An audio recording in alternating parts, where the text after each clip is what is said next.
পাশের বাড়ির একজনের বাড়িতে কিছু খাবার ছিল, আমি দেখেছিলাম।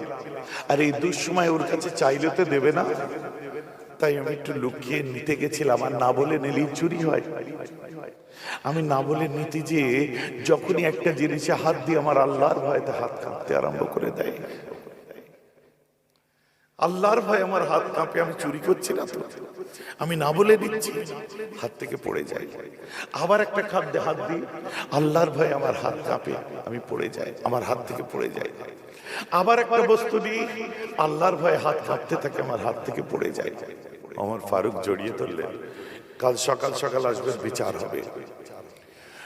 ওমর ফারুক দাঁড়ালেন, দাঁড়িয়ে বললেন, বিচার শোনো।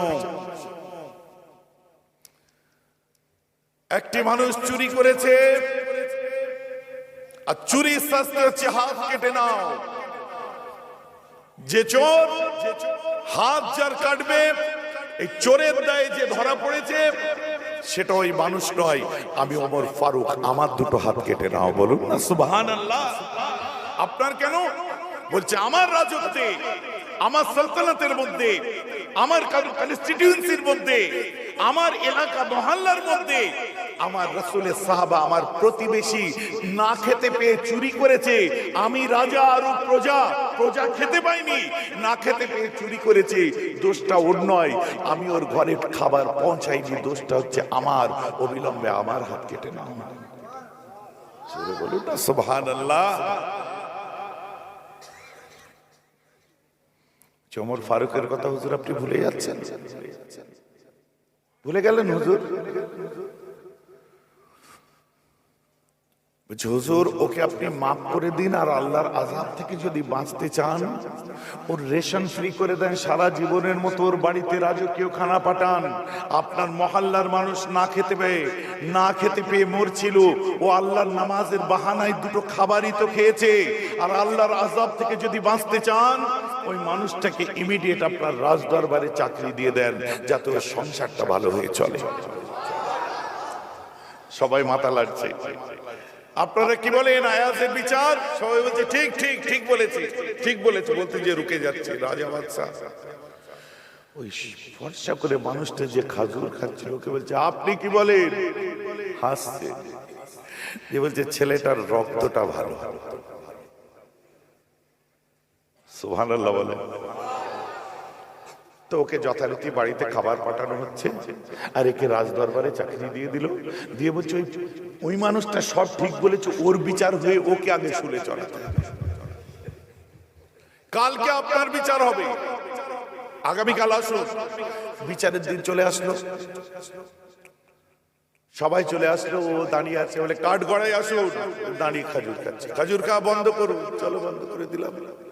আপনার শাস্তি হবে জানেন? বলছে কোনো ফারাক পড়ে না, কি নেওয়ার আছে দেওয়ার আছে, আমার কি শাস্তি তুমি দেবে? তুমি তো সামান্য একটা সুলতান, তুমি কে শাস্তি দেবে? আপনি কি বলছেন জানেন?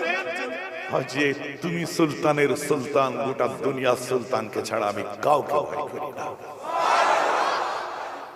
বুঝতে পারছেন আপনি কি আয়াত কি বলছে? বলছে হুজুর ব্যাপার আছে এখানে।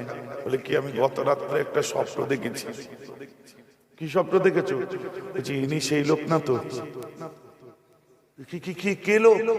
হুজুর ব্যাপার আছে, আগে জিজ্ঞেস করুন, ওকে জিজ্ঞেস করুন। প্রথম মানুষটা, যে মানুষটাকে বলেছিল, প্রথম মানুষটাও ঠিক বললো, দ্বিতীয় সবাই ঠিক বললো, কেন আগে ওকে জিজ্ঞেস করুন। বলছে আপনি একটু ব্যাখ্যা দেবেন?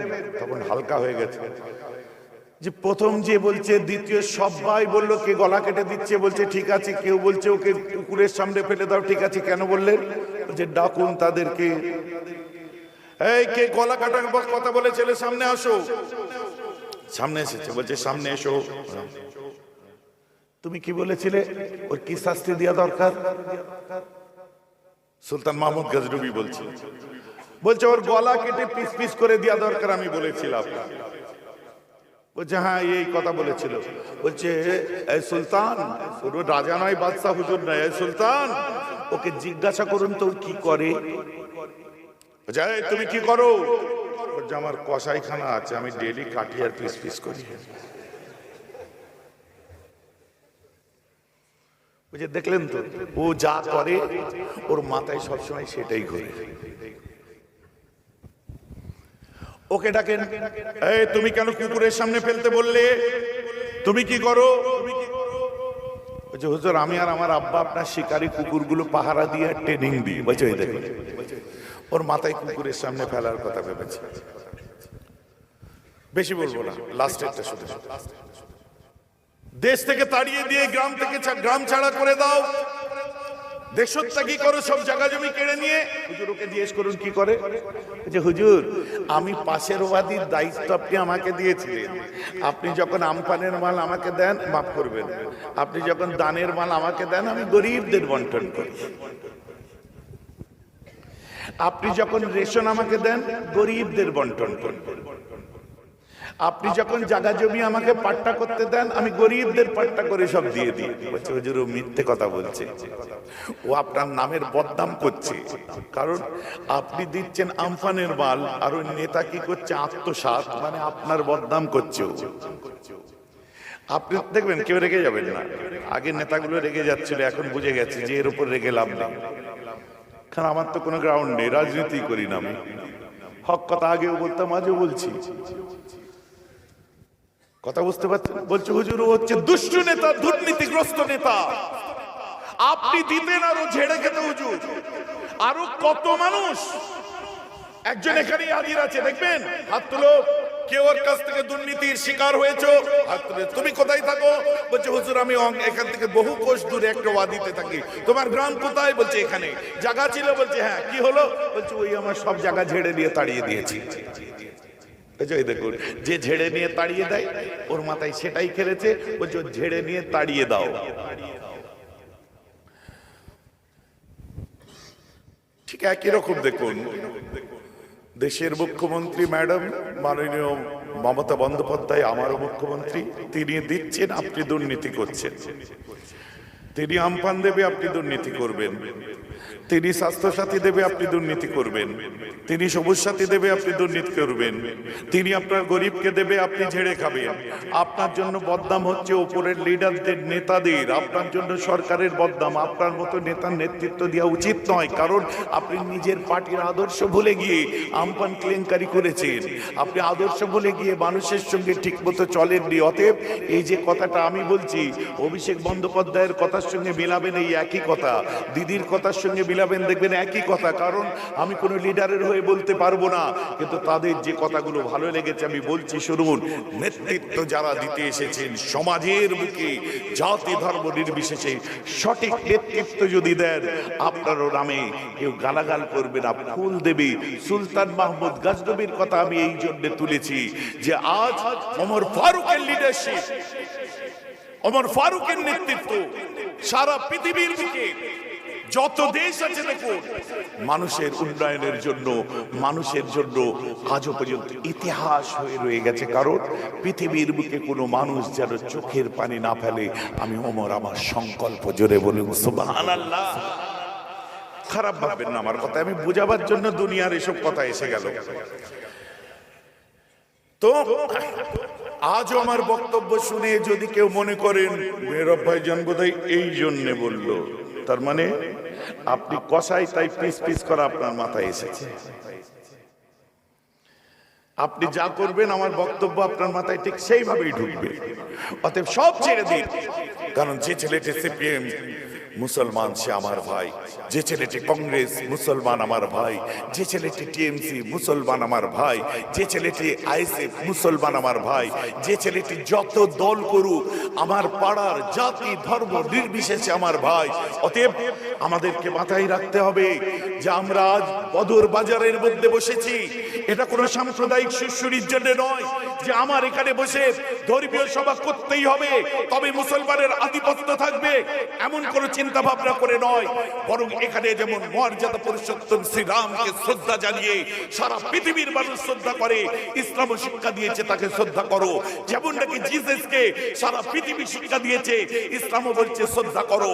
আমি আমার ধর্ম করতে পারি, কিন্তু পৃথিবীর সর্বধর্মের মানুষ আমরা একই জায়গায় যখন বাস করে নিজেদের মতো করে চলি, আমরা একে অন্যের পরিপূরক হয়ে চলি, একে অন্যের দিকে আমরা সাহায্যের হাত বাড়িয়ে দিই, একে অন্যের দিকে ভালোবাসার আহ্বান করি।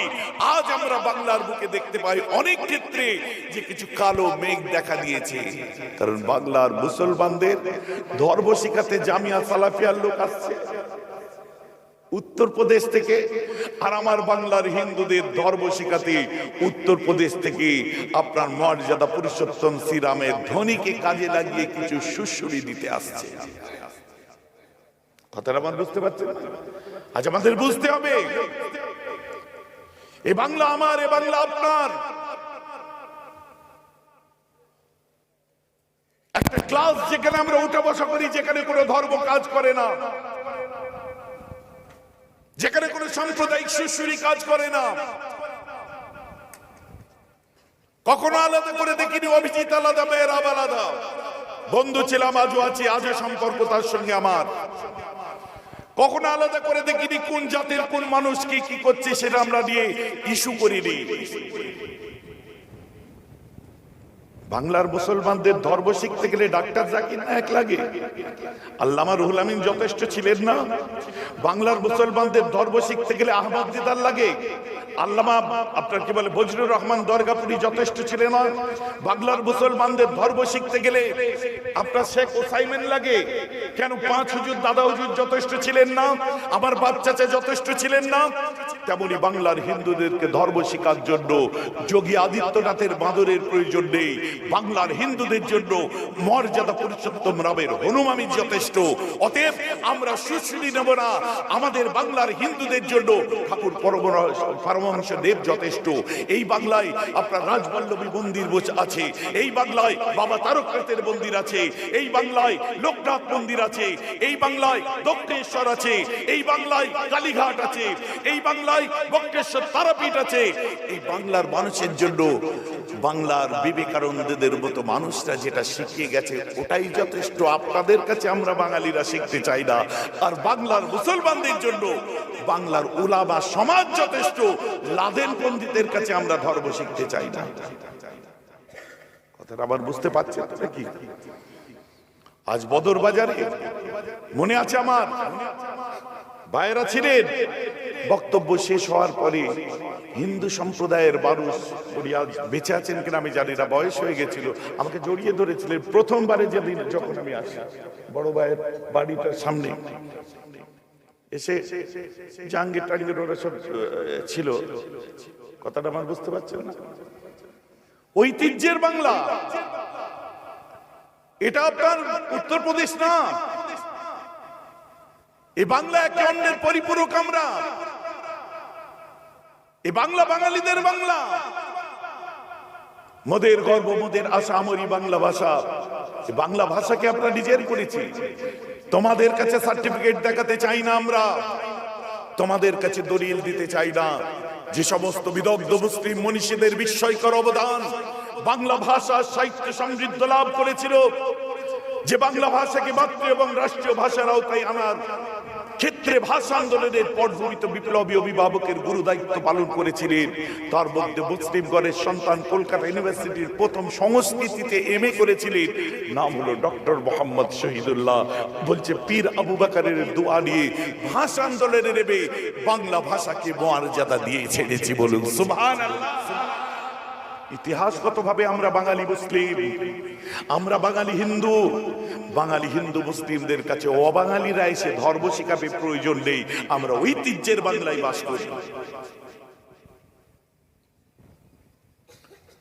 আপনারা বলবেন অনেক গম্ভীর কথা বলছেন, না আমাদের বুঝতে হবে, আমাদের জানতে হবে।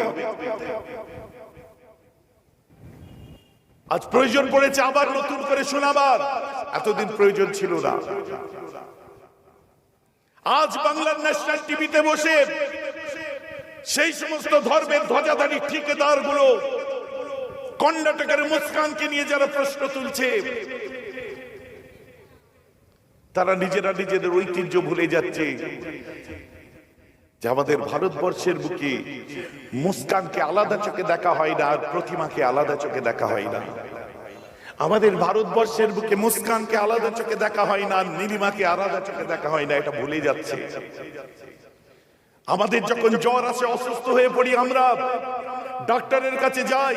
যখন কোভিড হলো, ডাক্তারের কাছে গেছি, ওই সময় কোনো হিন্দু কোভিড মুসলিম কোভিড আসেনি, হিন্দু জ্বর মুসলিম জ্বর আসেনি, এসেছে একটা মহামারী। আমরা সবাই কাঁধে কাঁধ মিলিয়ে আমরা লকডাউনে সামিল হয়েছি, আমরা সবাই কাঁধে কাঁধ মিলিয়ে নিজেরা প্রতিরোধ করেছি। সেখানে কোনো জাতি কাজ করে না। ব্লাডের প্রয়োজন হলে কোনো জাতি কাজ করে না, ওষুধের প্রয়োজন হলে জাতি কাজ করে না। কিন্তু আমাদের ভেতরে নতুন করে এই বীজটা আসছে, অঙ্কুরে বিন্যাস যদি না করতে পারেন, প্রথমেই যদি না শেষ করতে পারেন, দাবি করে লাভ নেই আমি ভারতে বাংলার মুসলমান, দাবি করে লাভ নেই আমি বাংলার হিন্দু, দাবি করে লাভ নেই আমি বাংলার খ্রিস্টান, দাবি করে লাভ নেই আমি বাঙালি বাংলার বাসী। বাংলার বাসীরা শান্তিপ্রিয়। আজকে লক্ষ্য করে দেখুন, চলচ্চিত্র জগৎ থেকে আরম্ভ করে সাহিত্য জগৎ, বিভিন্ন জগতে বাঙালিরা সব সময় আগে। এটাই বোধহয় সহ্য করতে পারে না, এটাই বোধহয় সহ্য করতে পারে না। সারা ভারতবর্ষে দেখুন, প্রথম সারিতে বাঙালি। এবারে চাঁদে গেল কে? চন্দ্রকান্ত। কোথায় বাড়ি? আমার বাড়ি থেকে 12 কিলোমিটার দূর, গুড়া। যানটার নাম কি দিল? ইসরো থেকে যানটার নাম দিল চন্দ্রযান 2। ছেলেটির নাম চন্দ্রকান্ত। শোনেননি আপনারা? সেখানেও দেখুন, যখন আপনার গ্রাউন্ডে যখন বসে দেখছে, যাচ্ছে যাচ্ছে যাচ্ছে যাচ্ছে, ইন্টারন্যাশনাল স্পেস স্টেশনে গেল, ওখান থেকে ল্যান্ডার বিক্রমকে ছেড়ে দিল, সফট ল্যান্ডিং করবে। শেষ সময়, একদম শেষ সময়, ভাইও বহনো মেরে দোস্ত, কপালে হাত দিয়ে বেরিয়ে এলো, মানে পাখি উড়ে গেছে। ওটা ল্যান্ডার বিক্রম। ল্যান্ডার বিক্রম কারো মানুষের নাম না, কোনো মানুষের নাম নয়, যেটা ল্যান্ড করছিল ওটার নাম। কথাটা আমার বুঝতে পারছেন না? সেখানেও দেখুন আমার বাংলা আগিয়ে। চাঁদে যাচ্ছে ইন্টারন্যাশনাল স্পেস স্টেশনে, সেখানে কে যাচ্ছে? আমার বাংলার ছেলে, হুগলির ছেলে। এটা সহ্য হচ্ছে না ওদের। অতএব এদের মধ্যে সুশুরি দাও, এদের মধ্যে লাগিয়ে দাও, ওদের মধ্যে একটা ডিভাইড তৈরি করো। ওদেরকে ধর্ম জাতপাত নিয়ে লড়াই, আমাদের এখানে যেমন খাপ পঞ্চায়েত আছে তেমন করে ওদেরকে লড়তে দাও। কিন্তু আমরা কোরআন পড়েছি, আমরা হাদিস পড়েছি, আমরা সহজে ওই পথে হাঁটতে রাজি নয়, কারণ আমরা আল্লাহর রাসূলের আদর্শ সচক্ষে দেখেছি। ফ্রিডম অফ স্পিচ কাকে বলে আমরা দেখেছি। হযরত ওমর ইবনুল খাত্তাব রাদিয়াল্লাহু তাআলা আনহুর কথা আমার আবার মনে পড়ে যায়। হুজুর রাস্তা দিয়ে হেঁটে যাচ্ছেন, বক্তব্য আমার বুঝতে পারছেন তো নাকি? হুজুর আমার রাস্তা দিয়ে হেঁটে যাচ্ছেন, কে? হযরত ওমর ফারুক রাদিয়াল্লাহু আনহু। হঠাৎ এক রাত্রি ঘরের ভিতর থেকে টুংটাং শব্দ এলো, দাম করে দরজায় লাথি মেরে ওমর ফারুক ঢুকে দেখে একজন খাচ্ছে। কি পান করছে? শরাব পান করছে, দেশি বাংলায় মাল খাচ্ছে। কথা বুঝতে পারছেন? মদ খাচ্ছে, একদম তলোয়ার বার করে কলার ধরে এক্ষুনি তোমার গর্দান উড়িয়ে দেবো। হ্যাঁ, খলিফাতুল মুসলিমিন দাঁড়ান। কি মারবেন না আমাকে? বলছে কেন, কি হয়েছে? মারতে বারণ করছে কেন? তুই মদ খাচ্ছ, হারাম। বলছে হুজুর ভুল করছি কিনা? বলছে ভুল। বলছে আপনিও 3টে ভুল করে বসে আছেন। আমি আবার কোথায় ভুল করলাম? আপনি ভুল করেন না হুজুর। আল্লাহর কোরআনে বলছে কারো ঘরে ঢোকার আগে তার ঘরে দরজা ঢুকে আপনি ঢুকুন, না সাড়া দিয়ে ঢুকবেন না, আপনি দৌড় ভেঙে ঢুকলেন, এটা ভুল না? আর কি ভুল করলাম? বলছে হুজুর আল্লাহর রাসূল বলছেন যখন কোনো ভাইয়ের সঙ্গে দেখা হবে তাকে তুমি প্রথমে সালাম দাও। হুজুর আপনি সালাম দেন নিয়ে এসে ভুল। আমাদের লিডাররা কাউকে মারতে গেলে আগে সালাম দেবে, আসসালামু আলাইকুম দেবে, দেবে কি? আর তাকে যদি বলে তুমি আমার মারতে এসছো, তুমি 3টে ভুল করেছো, আগে ফাইট আরম্ভ। লিডিং কাকে বলে দেখুন। আরেকটা ভুল কি করলাম? বলছে আল্লাহ রাসূল বলছে মান শাতরাল আইব শাতরাল্লাহু তাআলা ইয়াউমাল কিয়ামা। যদি কেউ কারো দোষকে, কেউ কারো পাপকে চাপা দেয়, আল্লাহ কিয়ামতের দিনে তার গুনাহ চাপা দিয়ে দেবে। আর কারো তোমরা অন্যায়, কারো দোষকে তোমরা খোঁচা দিয়ে অন্বেষণ করো না, কারো দোষ খুঁজে বেরিও না। আমি আমার ঘরে দরজা বন্ধ করে গুনাহ করছি, আপনি খুঁজে বার করলেন কেন? এটা ভুল না?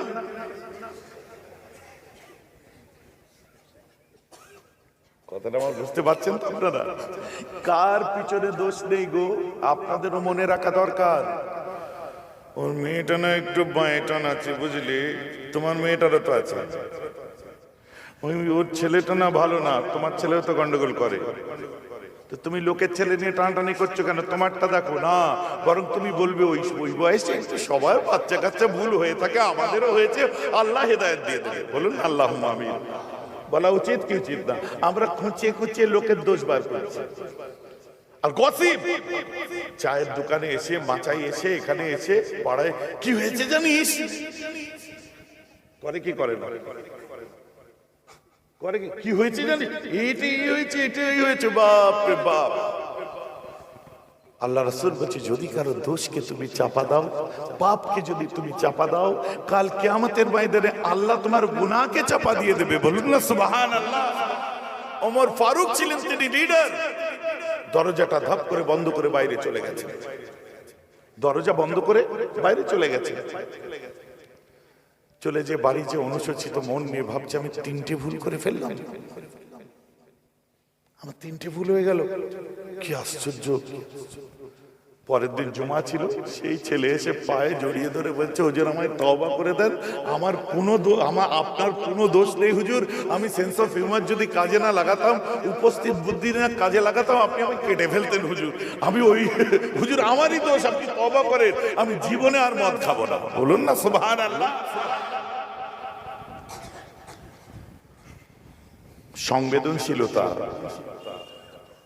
অ্যাবজর্ব করার মতো ক্ষমতা যারা হুজুর বলেন, মৌলানা বলেন, বেরাব বলেন, আর আম মানুষ বলেন, আর নেতা বলেন, লিডার বলেন, পাওয়ার আছে বলেই কাজে লাগাবে। বেরাব তোমার জনবল আছে বলেই কাজে লাগাবে। না না না, অ্যাবজর্ব করুন, বুঝুন, বুঝার চেষ্টা করুন, তাকে রাস্তাটা পরিবর্তন করার একটা পথ আপনি দেখিয়ে দিন। আপনি খুলে রেখে দিয়েছেন, আপনি উচ্ছৃঙ্খল হবেন না। 1981 আপনাকে মনে করিয়ে দিই, 1981 শেরিনা উইলিয়ামস র্যাম্পের উপরে মডেলিং করতো, মিস ইউনিভার্স হয়েছিল, and for difference between Miss World and Miss Universe. বিশ্ব সুন্দরীদের মধ্যে তিনি সুন্দরী। হঠাৎ তার মাথায় এলো সারা পৃথিবী আমাকে এত সম্মান দিচ্ছে, ধর্মীয় ভাবে কোন ধর্ম আমাকে সম্মান দেয়, আমি সেই ধর্মটা দেখতে চাই। বাইবেল দেখলেন, ওল্ড টেস্টামেন্ট দেখলেন, নিউ টেস্টামেন্ট দেখলেন, দিনাবেস্তা দেখলেন, গসপেল অফ জন দেখলেন, গসপেল অফ ম্যাথু দেখলেন, সব দেখে শেষ পর্যন্ত যখন কোরআন আর হাদিস পড়লেন, দেখলো না জন্ম থেকে মৃত্যু, এমনকি মহাপ্রলয়, কিয়ামতের দিন, in the day of judgement, last দিন পর্যন্ত যদি কোন ধর্ম নারীকে সম্মান দেয়, একমাত্র মুহাম্মাদের ইসলাম দিয়েছে। বলুন না সুবহানাল্লাহ। ইসলামকে জানতে আরম্ভ করে দেয়, ইসলামকে পড়তে আরম্ভ করে। মিসর আল আজহার ইউনিভার্সিটির আব্দুল্লাহ আল জাহিদি আল আজহারির কাছে ধর্ম শিক্ষা করতে গিয়ে একসময় তিনি আকৃষ্ট হন। হওয়ার পরে স্বেচ্ছায় তিনি 1.5 বছর পরে বলি আমি শরীয়তের অবগণ্ডন মাথায় নিলাম, হেজাব এবং র্যাম্পের উপরে আমি হেজাব এবং বুরকার উপরে মডেলিং করতে চাই। প্রথম ইতিহাসগুলোর পিছিয়ে যান, 81, 82, 82 এর লাস্ট, 83 প্রথম দিকে বোরকার উপরে হিজাবের উপরে মডেলিং করেছিলেন কি? Miss universe Sherina Williams. পরে আরো 1 বছর পরে তিনি মুসলমান হয়ে নাম হয়েছিল শেরিনা আল জাহিদি। পৃথিবীর বুকে ধর্মীয় পোশাক মাথায় তুলে তিনি দেখিয়েছিলেন যে এটাই নারীর মূল পোশাক। আপনি দেখাতে পারবেন সম্ভ্রান্ত হিন্দু সম্প্রদায়ের কোন বউকে, সম্ভ্রান্ত হিন্দু সম্প্রদায়ের কোন মেয়েকে যে নিজে নিজেকে নগ্ন করে ঘুরে বেড়াচ্ছে? পারবেন না। আপনি মাদার টেরেসার জীবনে চুলের কালার দেখেছেন? সাদা না কালো দেখেননি, কপাল পর্যন্ত ঘেরা। সব ধর্ম নিজে নারীকে ঢাকতে বলছে, নারী তুমি মায়ের মতো সাজো, আনাড়ির মতো সেজো না। আমার ইসলামও শিখিয়েছে, তো সেখানে মুস্কানের জন্য চিৎকার করে তো কোনো লাভ নেই। অতএব ধর্ম শিক্ষা দিয়েছে মানবতার, ধর্ম শিক্ষা দিয়েছে স্টাইলের, কোরআনও তাই দিয়েছে। The Quran is a book which is a poem, a code of life and a code of laws, a book of common prayer, all in one, and is reverenced by a large section of humanness as miracle of purity, as miracle of piety, as miracle of style, as miracle of style, as miracle of wisdom, and as miracle of truth. All miracles committed by one man, Prophet Muhammad. এটা আমার বুঝতে পারছেন তো নাকি? আমাদের জানতে হবে, বুঝতে হবে। ফান্ডামেন্টাল রাইটস যেগুলো আমাদেরকে বুঝতে হবে। বেকার চিৎকার করে তো লাভ নেই। আমায় বড় খুশি লেগেছে, আপনারা নিশ্চয় দেখেছেন হরিয়ানার দৃশ্য, আপনারা দেখেছেন দিল্লির দৃশ্য, আপনারা দেখেছেন ফ্রান্সের দৃশ্য। এটাকে নিয়ে ফ্রান্সে তোলপাড় হলো যে সমস্ত অন্য ধর্মের বিভিন্ন ইউনিভার্সিটিতে যারা মুসলিম নয় তারাও হিজাব পরে নিয়ে ওই মুস্কানকে আপনার শ্রদ্ধা জানালো, এবং যে নারী তোমার যে পোশাক ইচ্ছা তুমি পরতে পারো, এখানে কোনো বাধা নেই, এটা বুঝিয়ে দিল আমি মুসলিম, আমি আমার রুচি মতো পড়বো। ঠিক আছে তো, নাকি কথা আমার বুঝতে পারছেন? তো সেখানে ধর্মীয় টাচ দেওয়ার কি দরকার? আপনারা এতদিন ধরে বোরকা পরে গোমা বদর এত অঞ্চলে ঘোরাঘুরি করছেন, কেউ কোনোদিন কিছুই বলল না, সকলে বরং শ্রদ্ধা করলো। টুপি মাথায় দিয়ে যখন বাজারে আমরা আসি তখন হিন্দু সম্প্রদায়ের মানুষেরাও শ্রদ্ধা করে। টুপি পরে যখন প্লেনে উঠি, yes sir please sit down, কত শ্রদ্ধা করে। ধর্মীয় পোশাক পরে গেলে এয়ারপোর্টে যখন এই পোশাকে যায়, বাবা আপ আগে যাও বাবা প্লিজ, বাবা বলে আমাকে, বুঝলেন, আপ আগে যাও প্লিজ, আপনি আগে যান, কত শ্রদ্ধা করে। আসলে পেটে বিদ্যা থাকলে এই সমস্ত ঘটনা ঘটে না। জ্ঞান পাপী তাদের দ্বারাই আমাদের সমাজে বিভিন্ন সময় বিভিন্ন ঘটনা ঘটে। আর যেটাকে নিয়ে ফ্রান্সের মতো দেশ, অন্যান্য দেশে আমাদের ভারতবর্ষকে নিয়ে রহস্য করা। তাই ধর্ম শিক্ষা দিচ্ছে সব ধর্ম। আপনি ঋগ্বেদ খুলুন, অথর্ববেদ খুলুন, যজুর্বেদ খুলুন, শ্যামবেদ খুলুন, মনুসংহিতা খুলুন, উপনিষদ খুলুন, ভগবদ গীতা, ভক্তদের লেখা ভগবদ গীতা দেখুন, ভগবত চৈতন্য দেখুন, মনসামঙ্গল দেখুন, চণ্ডীমঙ্গল দেখুন, রামায়ণ দেখুন, মহাভারত দেখুন, আপনার বাইবেল দেখুন, ওল্ড টেস্টামেন্ট দেখুন, নিউ টেস্টামেন্ট দেখুন, জিন্দাবস্তা দেখুন, টিপিটপ দেখুন, পৃথিবীর যত গ্রন্থ, ইভেন কোরআন আর হাদিস, সব গ্রন্থ নারীকে সম্মান দিয়েছে, সব গ্রন্থ মানুষকে ভালোবাসার কথা বলেছে। আমার কোরআনও বলেছে আমরা ধর্মীয় মূল সত্তা থেকে ঘুরে না যাই। কোরআন পাকে আসুন। আল্লাহ রাব্বুল আলামিনের কাছে যখন নূহ আলাইহিস সালাম আর সহ্য করতে পারলেন না, একসময় নূহ নবীকে এত মারলো, নূহ নবী সহ্য করতে পারলেন না। নূহ নবীর জমানার মানুষেরা মেয়েদেরকে রেপ করত, ধর্ষণ করার পরে তাদেরকে কেটে ফেড়ে তাদের শরীরের সঙ্গে আমাদের শরীরে, ছেলেদের আর মেয়েদের শরীরিক তফাৎ, মেয়েদেরকে চিড়ে ফেড়ে দেখতো, হিংস্র। মুসা নবী বললে, এই নূহ নবী বলেন, আল্লাহ এদেরকে তুমি ধ্বংস করে দাও, আল্লাহ এদেরকে তুমি শেষ করে দাও। হয়ে গেল। 20 বছর পরে নূহ নবীর দোয়া কবুল হলো। আর এই 20 বছরের মধ্যে 20 বছর পরে নূহ নবীর দোয়া কবুল হলো, আর এই 20 বছরের মধ্যে কোন মেয়ে আর কিন্তু গর্ভবতী হয়নি। কেন? আমার আল্লাহ নাবালিগ বাচ্চাদেরকে শাস্তি দিতে পারেন না। বলুন সুবহানাল্লাহ। 20 বছর ওয়েট কেন? এই জন্যই, এটা হলো আল্লাহর হিকমা। 20 বছর পরে নূহ নবী দোয়া করলেন, মুস্তাজাবুদ দাওয়া ছিলেন, সঙ্গে সঙ্গে দোয়া কবুল হতে পারত না।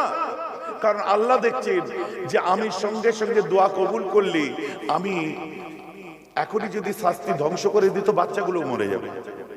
তো দেখি ওদের মধ্যে কাদের কাদের জ্ঞান আছে, কারা সঠিক পথে চলতে পারে, আমি সেগুলোকে বেছে বেছে ঠিক করে নেব। আর নূহ নবী ছিলেন মুস্তাজাবুদ দাওয়া।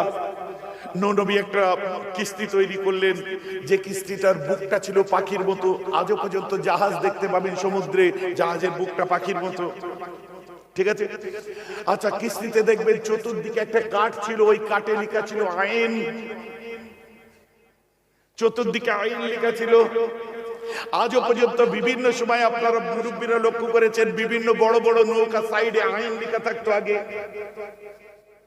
এখনো পর্যন্ত বড় বড় সেই সমস্ত কাস্তি দেখতে পাই আমরা, বা বড় জাহাজেও কোনো কোনো জায়গায় সেই পুরাতন স্টাইল আইন লেখা থাকে। এখনো নেটে সার্চ করে আপনি দেখুন, লঙ্গর বা ওইটা যে নামানো হচ্ছে নৌকার বা নৌবাহিনীর সিম্বলটা কি আছে, আইন টাইপের। সুবহানাল্লাহ। কথাটা আমার বুঝতে হবে আপনাদের আগে। তো সব তৈরি, সব বলছি মরুভূমি, কাঠফাটা রোদ, এখানে কোথায় সমুদ্র নেই, কিচ্ছু নেই, এখানে নৌকা কি করতে তৈরি হয়েছে, কিস্তি। তো 20 বছর পরে প্লাবন দিলেন, সব ভেসে গেল, নৌকার উপরে উঠে আসলো। উঠে আসার পরে নবী বললেন যে দেখো নৌকায় যেন কেউ স্ত্রী সহবাস করবে না। তো করে ফেললো, ওনার নিজের সন্তান দুজন করে ফেললেন, তাতে বাচ্চা হলো, কালো বাচ্চা তৈরি হলো, তাদেরকে সুদ বলা হয়। সেই কালো সম্প্রদায়ের মানুষ যেদিকে যে উঠলো, তারা যেখান থেকে কিস্তি ছাড়লো সেই জায়গাটার নাম আজও দেখুন সুদান। তো সুদানিরা আজও কালো হয়, সুদ মানি হলো কালো। ভাইজান আপনার বিরক্ত লাগছে না তো? ঘটনা পরে শুনবেন, ইতিহাস শুনুন, পার্টিকুলার জিনিসটা শুনুন। তো এইসব ঘটনা ঘটে গেল, প্লাবন দিলেন। আজও পর্যন্ত রাজস্থানে কলম্বাস এই যে এসেছিল, আমি আর ভেতরে ঢুকছি না, কলম্বাস কি, দক্ষিণ মেরুতে আসলো কারা, এইসব অনেক ব্যাপার আছে, আমি আর সেখানে যাচ্ছি না। সার কথাই যখন সব মিটে গেল, আল্লাহ যখন কবুল করলেন, সুন্দর সুস্থ সমাজ হলো, আমার আল্লাহ বললেন কিনা নো, তোমাকে আমি 100 বছর পরে, 150 বছর পরে নো, তোমাকে একটা কাজ বলবো, তুমি শুনবে। বলছে কি? বলছে তুমি কিছু মাটির হাঁড়ি তৈরি করো। কোরআন পাক, মাটির হাঁড়ি তৈরি করো, তৈরি করো, তৈরি করো। অনেক মাটির হাঁড়ি তৈরি করলো, প্রায় 1 কোটির কাছাকাছি মাটির হাঁড়ি। কারণ 150 বছর ধরে করে যাচ্ছে, পুরো প্রত্যন্ত এলাকা মাটির, যেদিকে তাকায় মাটির হাঁড়ি, ছোট ছোট মাটির হাঁড়ি। আই নো, বলছে পরওয়ারদিগার, সব হাঁড়িগুলোকে তুমি ভেঙে চুরমার করে শেষ করে ধ্বংস করে দাও, সব হাঁড়ি ভেঙে দাও। আল্লাহ, আমি এত কষ্ট করে তৈরি করলাম, ভেঙে দেবো? বুঝতে পারছেন? এত কষ্ট করে তৈরি করলাম। কোরআন কি শিক্ষা দিচ্ছে দেখুন, যে কোরআন বলেছে আপনার জিহাদ করো, এই করো, সেই করো। কোরআনকে বোঝার চেষ্টা করুন। কখনো এই সময় এই ধরনের কথা পরিষ্কার ভাবে কোরআন বলতে পারে না, আপনি ভুল বুঝে বসে আছেন। কোরআন কি শিক্ষা দিচ্ছে দেখুন। সব যখন ভাঙলো, আল্লাহ আমি সব হাঁড়ি ভেঙে দেবো। বলছে হ্যাঁ, কয়েক কোটি হাঁড়ি আছে, ভেঙে দাও, ভেঙে দেবো। আল্লাহ বলছে হ্যাঁ। কেন? বলছে আল্লাহ কত কষ্ট করে তৈরি করলাম। বলছে মাটি আমার, পানি আমার, তুমি তো তৈরি করেছো মাত্র, সবই তো মেটেরিয়ালটা তো আমার, তোমার ভাঙতে এত কষ্ট হচ্ছে কেন? আল্লাহ আমি কি সুন্দর করে করেছি। আল্লাহ বলছেন লাকাদ খালাকনাল ইনসানা ফি আহসানি তাকওয়িম, আমি আল্লাহ মানুষকে সৃষ্টি করেছি ফি আহসানি তাকওয়িম, মুসলমান নয়, মানুষকে। লাকাদ খালাকনাল মুসলিমিনা বলেননি, লাকাদ খালাকনাল ইনসানা, আমি ইনসানকে সৃষ্টি করেছি ফি আহসানি তাকওয়িম, আমি মানুষকে সর্বোচ্চ পরিকাঠামোর দিক দিয়ে, স্ট্রাকচারের দিক দিয়ে, শারীরিক গঠনের দিক দিয়ে সব থেকে সুন্দর করে আমি যে মানুষকে তৈরি করলাম, নাইবা সে মুসলিম হলো, নাইবা সে তোমার অনুগত হলো, তোমার যদি মাটির হাঁড়ি ভাঙতে কষ্ট হয়, আমি আল্লাহ তোমার দোয়া কবুল করে আমার বান্দাদেরকে শেষ করে দিতে আমি আল্লাহ, আমারও বড় কষ্ট হয়েছে। জোরে বলুন না সুবহানাল্লাহ। কোরআন শিক্ষা মানুষের ভালোবাসার দেয়। কোরআন খালি মুসলমান মুসলমান বলে না, কোরআন শিক্ষা দিয়েছে মানুষকে ভালোবাসতে। কারণ আল্লাহ বলছে যে কোন মানুষের ক্ষতি হলে আমি আল্লাহ কষ্ট পাই।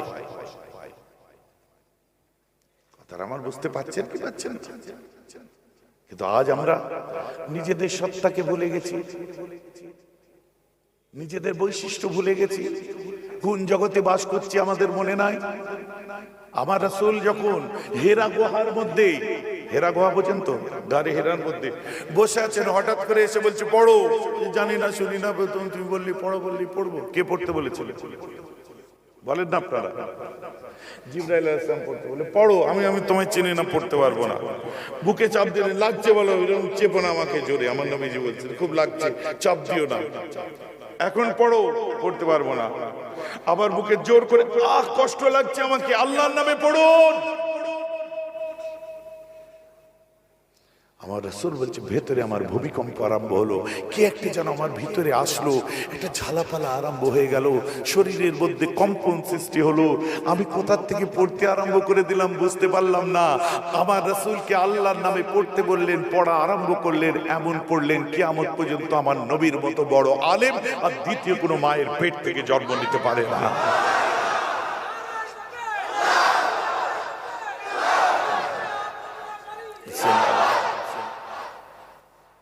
বাড়িতে চলে আসলেন আম্মাজান খাদিজাতুল কুবরা, কাঁপছে আমার রাসূল। হুজুর আপনি কাঁপছেন কেন? স্ত্রী তো স্ত্রীর মতো ছিলেন। আমার রাসূল যখন 25, আম্মাজান খাদিজা তখন, বলেন না আপনারাও বলেন কথা, আম্মাজান খাদিজা তখন 40। একটা যুবক ছেলে বিয়ে করলো 40 বছরের মেয়েকে, আর সেই মেয়েটিকে আমাদের আম্মার পৃথিবীর শ্রেষ্ঠ ত্যাগ করনে ওয়ালি মেয়ে, বলুন না সুবহানাল্লাহ। বিশাল ধনী ছিলেন জানেন তো। আমার রাসূল আবার ওই বাড়িতে গোলাম ছিলেন, ওনার খেদমতে ছিলেন আমার নবী। আমার রাসূলকে ভালোবেসে নবীকে বিয়ে করলেন, আর সর্বোচ্চ সম্পত্তি সর্বস্ব আমার নবীকে দিয়ে দিয়ে বলছে এগুলো আপনার, আপনি যাকে খুশি দিয়ে দেন। তখন কিন্তু ইসলাম আসেনি। তার নাম হলো খাদিজাতুল কুবরা। আজকে আমরা শুনি না সূক্ষ্ম কথার মার কাছে যে মুহাম্মদ সাল্লাল্লাহু আলাইহি ওয়াসাল্লাম তো বন্ধুর মেয়েকে বিয়ে করেছিল, তার তখন 9 বছর বয়স ছিল, বাল্য বিবাহ করেছে। কথা বুঝতে পারছেন? কার কথা বলে? আম্মা জান আয়েশার কথা। দেখুন এই যে আলোচনাটা করছি আপনাদের শোনা দরকার, বোঝা দরকার। যদি বলেন কেন, নেক্সট লেভেলের আলোচনা এটা। আজকে ইয়াং ছেলে মেয়ে আছে, স্টুডেন্টরা আছে, বয়স্ক মুরব্বীরা আছেন, আমাদেরকে শুনতে হয় হযরত মুহাম্মদ সাল্লাল্লাহু আলাইহি ওয়াসাল্লাম তো বাল্য বিবাহ করেছিলেন, বন্ধুর মেয়েকে বিয়ে করেছিলেন। শুনুন, আমার রাসূল আম্মাজান খাদিজা ইন্তেকালের পরে বিয়ে করতে চাননি। এটা শতসিদ্ধ কথা, বিশ্ববিখ্যাত যত সিরাতের কিতাব আছে খুলে দেখে নিন। কথাটা আমার বুঝতে পারছেন? অতি ঢালেন, ঢেলে আবার অতি ঢালেন। আমার নবী শুধু কেঁদে বেরিয়েছেন। আম্মাজান খাদিজা ইন্তেকাল করতে আমার নবী শুধু কেঁদে বেরিয়েছেন, আমার খাদিজা কোথায়, আমার খাদিজা কোথায়, আমার খাদিজা কোথায়। আমার রাসূল আম্মাজান খাদিজার কবর দেখতেন আর কাঁদতেন। আমার রাসূল চুপ করে বসে থাকতেন। আমার নবীজির মা আম্মার, নবীর আম্মার নাম কি জোরে বলেন? আর নবীজির আম্মার বোনের নাম কি? শুনে নেন, আমার রাসূলের আম্মার বোনের নাম, নবীজির খালার নাম ছিল খাওলা, আর ইনি হলেন হযরতে খাওলা। পরে আমার নবীর কাছে ইনি ঈমান এনে মুসলমান হয়েছিলেন। হযরতে খাওলা, হযরতে খাওলা এসে বললেন, বাবু তুমি রাসূল, আমার জান, আমার হাবিব, কিন্তু আমার ভাগ্নে তো তুমি। সুবহানাল্লাহ বলেন। খালা জান খুব কাঁদছেন আমার রাসূল। বেটা কেন তোমার চোখের পানি সহ্য হয় না? ছোট্ট থেকে মাকে পাওনি, ছোট্ট থেকে আব্বাকে পাওনি, খাদিজাকে পেয়েছিলে, চলে গেল, এত মন খারাপ কেন?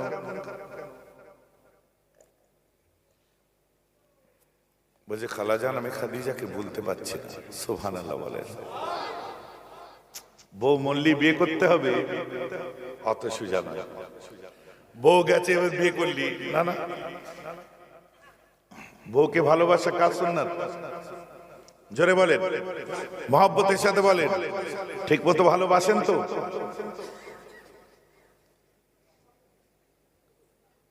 চুপ করে গেলেন কেন?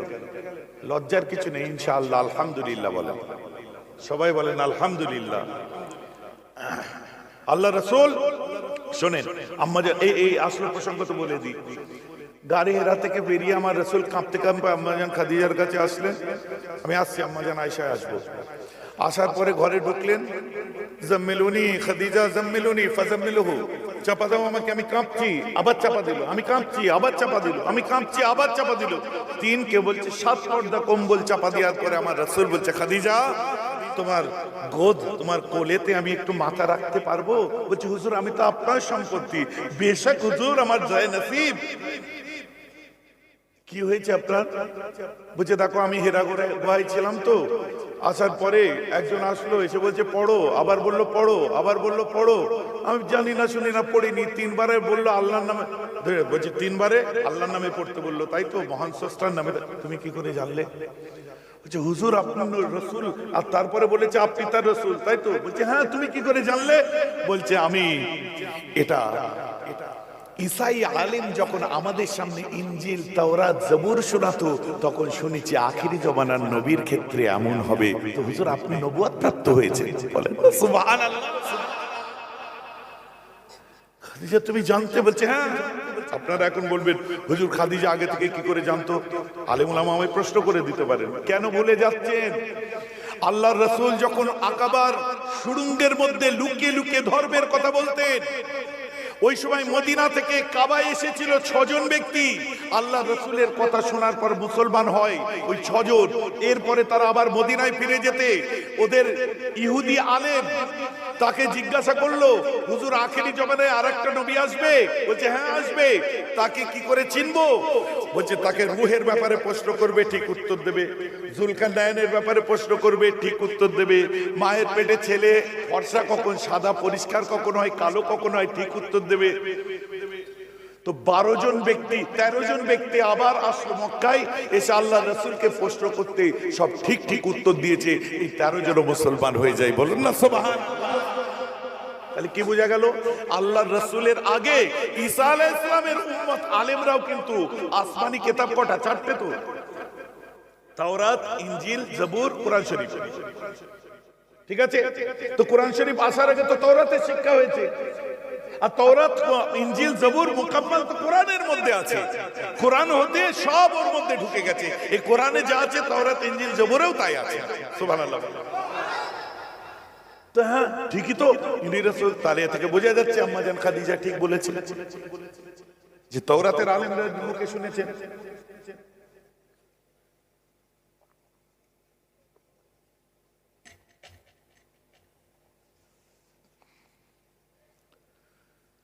বিরক্ত লাগছে নাকি কাউকে? হ্যাঁ গো, সুরটা আমি ভুলে গেছি, আপনাদের খারাপ লাগছে না? কারণ লেটেস্ট ট্রেন্ডিং কে আমাকে তো ধরতেই হবে। এখন ইন্টারন্যাশনালি সুর টান সব উঠে যাচ্ছে, যার জন্য বিশেষ করে যারা এই মুহূর্তে ইউটিউবারদের মধ্যে দিয়ে যারা বিভিন্ন জায়গায়, সব ভালো আছে। এই আপনারা এখানে শুনছেন, এদের মুরিদ কত এতে উঠে আছে জানেন? আমার মুরিদ এখানে শুনছে, আর এদের মুরিদ কোথার কত আছে এদের জিজ্ঞাসা করুন। আমেরিকা থেকে দেখছে, লন্ডন থেকে দেখছে, জাপান, জার্মান থেকে দেখছে। এরা না থাকলে একটু সুর টান দিয়ে বলতাম, তাতে অনেক টাইম লেগে যায়। এখন আপনারা যে আমাকে সামনে দেখে যে মজাটা পাচ্ছেন, তারা তো আমায় সামনাসামনি দেখতে পাচ্ছে না, তারা তো আমার কথাটা নেবে।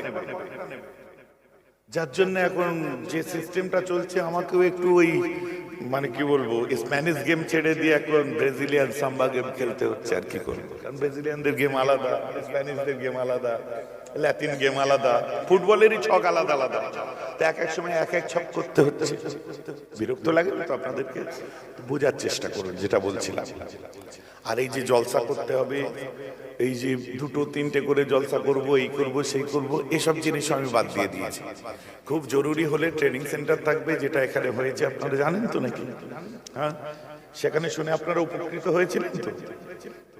কারণ যে কথা সারা জীবন জলসায় শোনেন না, সেগুলো ওখানে শুনতে পাবেন। আবার ইনশাল্লাহ কয়েক মাস পরে আবার একটা দেবো। যার জন্য বিরক্ত হবে না, শোনার চেষ্টা করুন। তো আমি কি কথা বলছিলাম? হযরত আম্মা জান খাদিজা।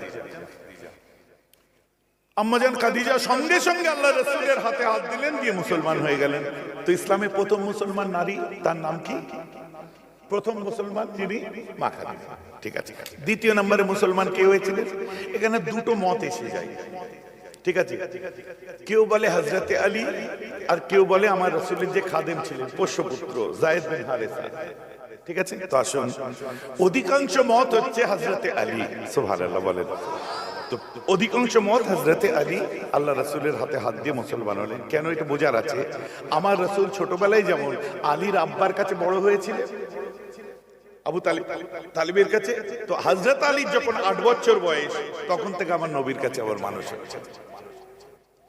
দ্বিতীয় নম্বরে মুসলমান হলেন হযরতে আলী, তৃতীয় নম্বরে মুসলমান হলেন হযরতে আপনার যায়েদ বিন হারেসা, চতুর্থ নম্বরে যিনি মুসলমান হলেন তার নাম হলো আবু বকর সিদ্দিক। সুবহানাল্লাহ। এই খাদিজা, আমি তোমার একটু কোলে মাথা দিয়ে শোবো? হুজুর আপনার প্রপার্টি হুজুর। বেশক।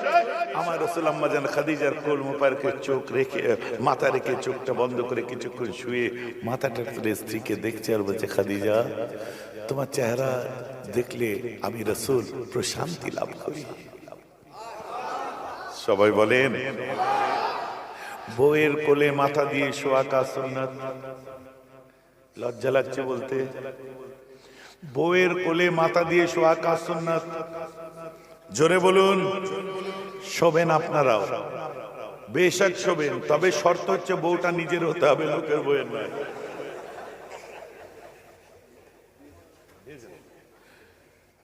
কথা বুঝতে পারছেন? শর্ত হচ্ছে লোকের বউয়ের না, নিজের বউয়ের। আল্লাহ রাসূল আসলেন এক সময়, আম্মাজান খাদিজা রুটি তৈরি করছিলেন, তাওয়ার মধ্যে বজরা বলে একটা আটা হয় না, বজরা রুটি তৈরি করছিলেন, বজরার জবে। আমার রাসূল পাশে এসে বসলেন, আর রাসূলের চোখ ভরা পানি। আম্মাজান খাদিজাকে নূরানি চেহারা দিয়ে দেখছেন। এক সময় আগিয়ে এসে খাদিজার পাশে বসে নিজের পাগড়ি মোবারকটা দিয়ে আম্মাজান খাদিজার কপালটা মুছিয়ে দিলেন। খাদিজা, তোমার ঘাম হচ্ছে, তোমার কষ্ট হচ্ছে, চেহারা লাল হয়ে গেছে, আমারও কষ্ট হচ্ছে। নিজের পাগড়ি মোবারক দিয়ে স্ত্রীর কপালের ঘামটা মুছিয়ে দেয়। সবাই মিলে বলুন।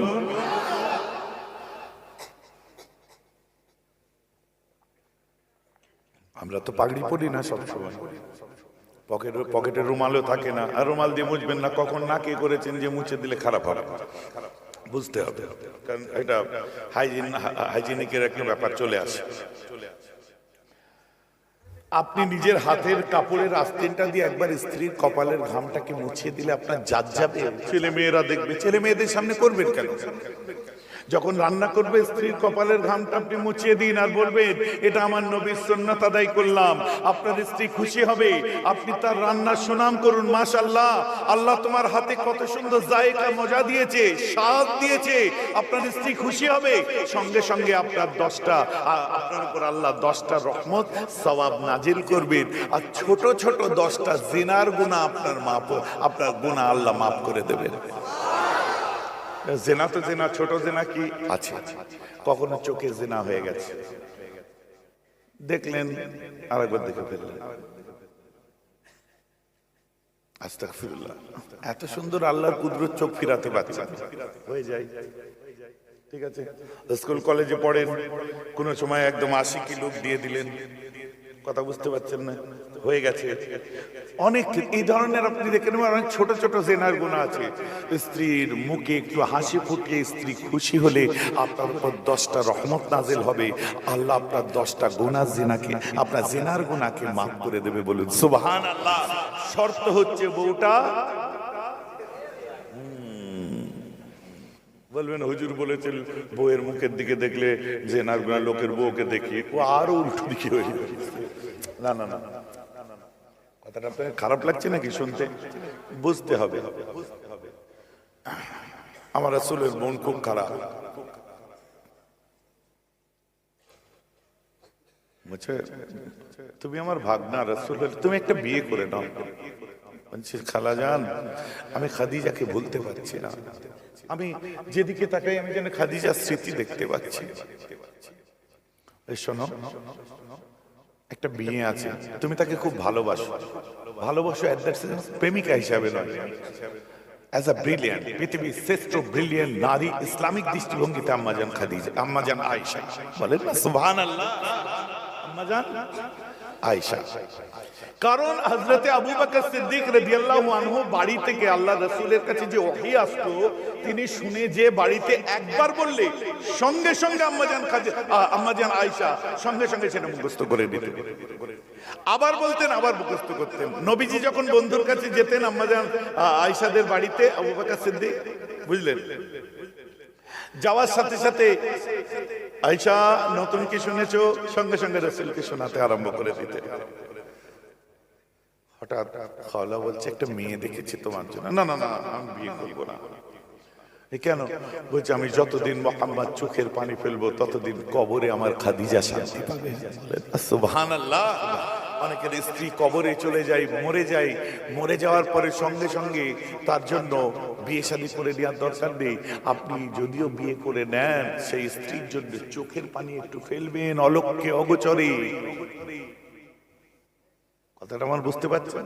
আপনি যখনই চোখের পানি ফেলবেন, তার জন্য অনেক মানুষ আছে যাদের স্ত্রী চলে গেছে, নতুন বিবাহ শাদী করেছে বহু মানুষ, কিন্তু আল্লাহ রাসূল বলছে স্ত্রীর জন্য মন খারাপ করে কাঁদলে আল্লাহ তার স্বামীর দু চোখের পানির দুপোটা পানির পরিবর্তে তার জাহান্নামকে হারাম করে দেয়। বলেন সুবহানাল্লাহ। কথাটা আমার বুঝতে পারছেন তো? পুরনো দিনকে ইয়াদ করবেন। আমার মুরিদ মুতাকিদিনদের মধ্যে যারা এমন করেছে, আমি তাদেরকে এই শিক্ষা দিয়ে রেখেছি, দেখো বিবাহ করা শরীয়তের মধ্যে আছে, আমি না বলবো না, কিন্তু আল্লাহ রাসূলের এই সুন্নাতটা যেন ভুলে যাও। কথা বুঝতে পেরেছে? আপনি বলবেন হুজুর আপনি কটা বিয়ে করেছেন? ভাই এক পিস যথেষ্ট। আমার ওই একটাই না, শরীয়তে তো 4টে বিয়ে করার কথা আছে, আমি পড়িনি ঠিক। কথাটা বুঝতে পারছি? আমি ওই সবকটা ঠিক ভালো করে পড়িনি। আর কোন কারো কথা আছে? শরীয়তে অনেক কিছু আছে, কিন্তু আমি ওই সবকটা ভালো করে পড়িনি। হতে পারে আমি ফিকার অনেক কিছু ভালো করে পড়ি, আমি অনেক মশলা ভালো করে পড়ি, তো এই মশলাটা আমার ভালো করে পড়া হয়নি। অস্বীকার করছে না, অস্বীকার করি আমার পড়া হয়নি। তুমি ঝগড়া করে লাভ আছে আমার সাথে? কথাটা বুঝতে পারছেন না? হুজুর মায়ের কথা একটু বললেন না? আল্লাহর রাসূল বলছে ওই মেয়েটি যখন ছোট ছিল ওর মাথার উপর পবিত্রতার চাদর আল্লাহর রাসূল বলছে রাখা হয়। ওই মেয়েটি যখন বিয়ে হয়ে তোমার সংসারের বউ হয়ে আসে, তখন সংসারের উজিরে আলা হয়ে হেসেলের চাবি তার হাতে দেওয়া হয়। আর ওই মেয়েটি যখন তোমার সন্তানের মা হয়, আল্লাহ জান্নাতটা ওর কদমে রেখে দেয়। বলুন না সুবহানাল্লাহ। অতএব যেই মেয়ে সেই বউ সেই মা। কথা বুঝতে পারছেন না?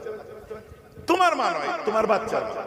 যেমন তুমি কারো বাচ্চা, তোমার মা আছে।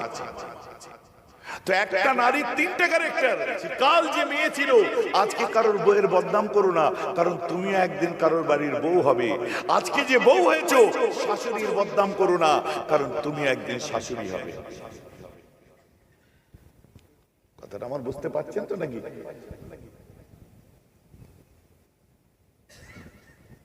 বলুন হুজুর কি মেয়েদের নিয়ে এত ওয়াজ হচ্ছে কেন? কথা বুঝতে পারছেন? আমি মেয়েদের নিয়ে ওয়াজ করিনি, আমি শরীয়ত নিয়ে ওয়াজ করছি, যার মধ্যে নারী পুরুষ সব এসে যাচ্ছে।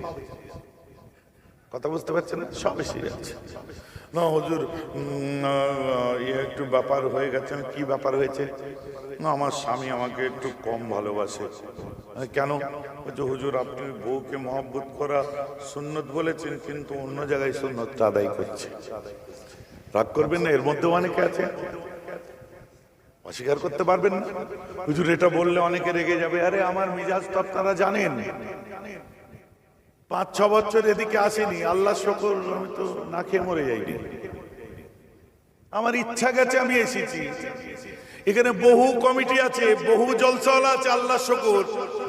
50টা থেকে 100টা লোক নিয়ে জলসা করেছিলাম, আজ হাজার হাজার লোকের জলসা হয়ে গেছে। লক্ষ্য করে দেখুন, সেই জলসাগুলো প্রথম দিকে আমি আসতাম 100-150 লোক থাকতো। তো আল্লাহ শুকর অনেক জলসা দাঁড় করিয়েছি আপনাদের দোয়ায়। মাশাআল্লাহ আমার ভাইরা আলেম ওলামারা আসছেন, ওয়াজ নসিহত করছেন। কি গো আছে না নেই? তাহলে সেসব জলসা কমিটির ছেলেদের যখন দেখি, আমি জিজ্ঞেস করি হ্যাঁ তোদের জলসাটা হচ্ছে? ভাইজান একটা বার একবার চল। বলে কি বলে না? হ্যাঁ যাবো তো, কিন্তু আমার একটুখানি অন্যান্য দিকগুলো একটু ঠিক করে নিয়ে ফের যাও। কারণ আপনি চিন্তা করেন 22টা স্টেট আমার দেশে, প্লাস একটা ওয়েবসাইট লঞ্চ করেছি 11টা দেশ মিলিয়ে। আল্লাহ শুকর সিঙ্গাপুরে দারুল কোরআন, নূর মুনির সিদ্দিকিয়া দারুল কোরআন সিঙ্গাপুরে, ওখানে বাঙালি পড়ছে না, প্রবাসী পড়ছে না, সিঙ্গাপুরি পিপল পড়ছে। আল্লাহ শুকর। কারণ মুজাদ্দেদে জামান দাদা হুজুর পীর কেবলা যে ক্যারিক্রম পরিধি, সেটাকে আপনাকে আগে বুঝতে হবে। আপনি ঘুরলেন কখন, মিশলেন কখন আমার সাথে ঠিক করে।